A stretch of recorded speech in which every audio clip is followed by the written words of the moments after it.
9 long years. Thank you, Madam Speaker. I call Chris Penk. Madam Speaker, thank you for the opportunity to speak on the Land Transport Management Regional Fuel Tax Amendment Bill. My theme of these remarks, Madam Speaker, will be opposites, because we oppose this bill vigorously. A series of opposites I will explore, Madam Speaker, including the following: pragmatism versus ideology, legislation versus regulation, promise versus reality, long-term planning versus a rushed process, dollars versus kilometres, and Auckland versus other regions. The first of those, Madam Speaker, is pragmatism versus ideology, because on this side of the House we ask ourselves what is the best and quickest and fairest way to get things done. But on the other side of the House, on the government benches as they now are, they believe simply in taxation. And so it is, Madam Speaker, that they are able to reach into the tool bag and find the very first and indeed only tool available at their disposal, that they are prepared to pick it up, and it is taxation. Public-private partnerships can achieve so much. If we were in government now, Madam Speaker, and when we are in government in the future, we will be much more willing to reach into a tool bag that includes a vast array of different tools, of which public-private partnerships, or PPPs, will be one. So too on the ideology front, Madam Speaker, this current obsession with light rail, as distinct even from heavy rail, despite much having been said about that during the election campaign up and down this country, and including in my own electorate of Helensville, where a rail line available for passenger rail lies disused beyond the Swanson rail station, not to Huapai, Kumu, let alone further afield, again despite numerous promises and much noise having been made in the election campaign on that, Madam Speaker.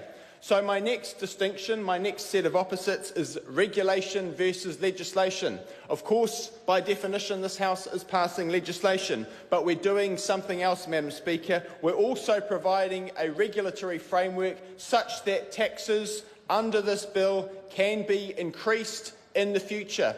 And that goes in two directions. The direction is across, so it's across from Auckland to other regions, and it's also up, because you can bet your bottom dollar, Madam Speaker, that the direction of travel for these taxes will not be down. Right. Previous speakers on my side of the House have noted that there is nothing to stop higher rates of tax that are currently envisaged. A tax on a tax, I might note in parenthesis.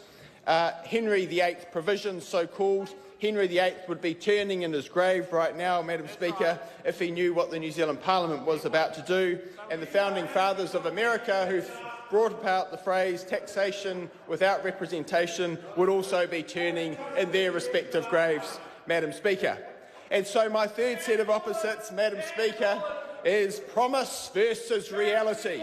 Promise versus reality, Madam Speaker. The government came in and claimed to be a government of promise. In fact, they are merely a government of promises. My favourite syllogism, Madam Speaker, and I'm conscious that some members opposite may not even have a favourite syllogism: we must do something, this is something, therefore we must do it. That seems to be the extent of the logic, Madam Speaker, being applied to this, and to hear the Minister of Transport saying that this is something that we've simply got to crack on with because there is no choice, there is no other way, is simply untrue, Madam Speaker, because, as I have explained, there are more than one ways to skin the funding cat, including, for example, public-private partnerships. And, Madam Speaker, the lack of imagination on the other side, the lack of imagination as well as education on the other side, Madam Speaker, is woeful and dangerous for New Zealand. Madam Speaker, I'm reminded of Voltaire's famous rebuke to the Holy Roman Empire, that it was neither holy nor Roman nor empire, when I reflect on the failure to deliver of the government in relation to another policy matter, and I'll speak only briefly on that for the purposes of relevance, Madam Speaker.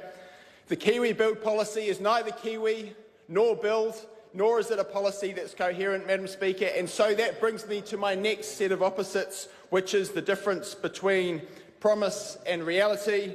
Madam Speaker, if the government side could be trusted to deliver on the promises that they're making in relation to the things that they say will be able to be funded by the fuel tax, if the New Zealand public had confidence that they would be able to deliver on such promises, they might be more willing to accept the tax that will be coming their way to fund them. However, a certain scepticism that has been building ever since that government was sworn in, Madam Speaker, is relevant to note in this debate because the appetite of Aucklanders and indeed the whole country in due course to pay for that which they will not receive any time soon and perhaps not at all. The patience on that score, Madam Speaker, will surely wear thin very, very soon.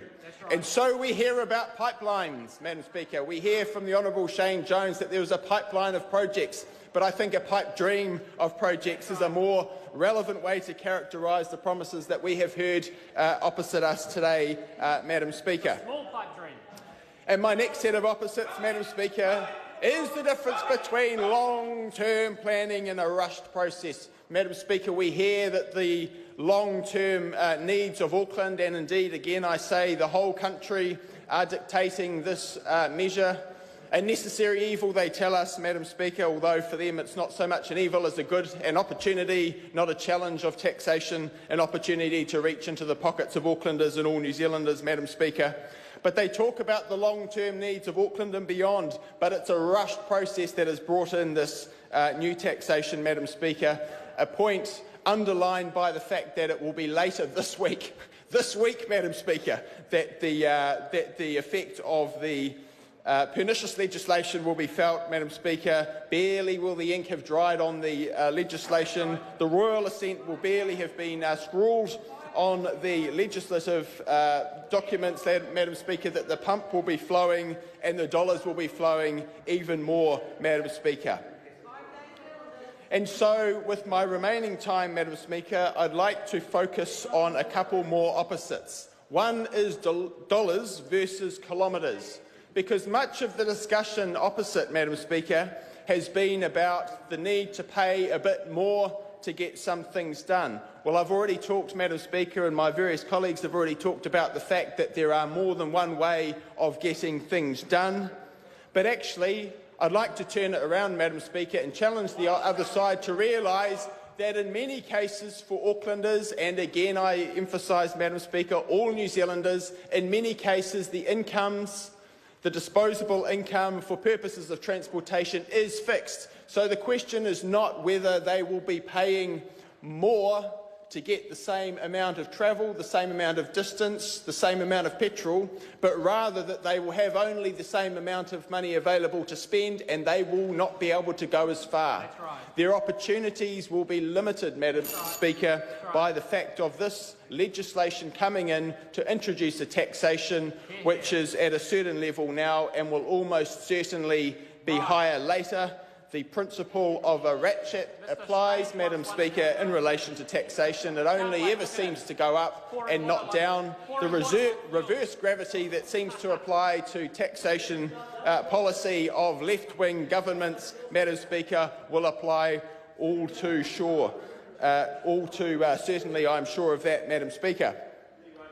Finally, Auckland versus other regions is my opposite that I wish to finish on, Madam Speaker, because much has been made of the fact that it was designed and intended and advertised and campaigned to be an Auckland regional fuel tax, and we've heard on this side, Madam Speaker, and it's not denied by the other side, and how could it be, it's in black and white, that this will be a regional fuel tax that does surely in time apply to other regions.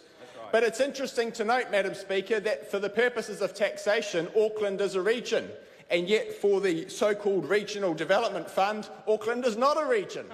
So for the areas of Auckland that are neither fish nor fowl, or rather they're one and not the other, depending on whether the government is proposing to give or take away, it's a bit ironic, Madam Speaker, and in particular for the rural parts of Auckland, my constituency of Helensville, Madam Speaker, there will be much scepticism about a government which continues to say that the regions are important, but by the way, Auckland, you're not one of them, until it comes time to imply and impose a tax, at which point, yes, indeed, you are a region and will have your extra money, plus some extra taxation on the tax besides. Madam Speaker, so for all these reasons, it's a joke but not a funny one. The people of Auckland are unimpressed. The people of New Zealand are unimpressed. We're unimpressed, Madam Speaker, and hence we oppose this bill vigorously. Yes, hear. Madam Speaker, I call Willow Jean Prime. Madam Speaker, it is an honour to be the final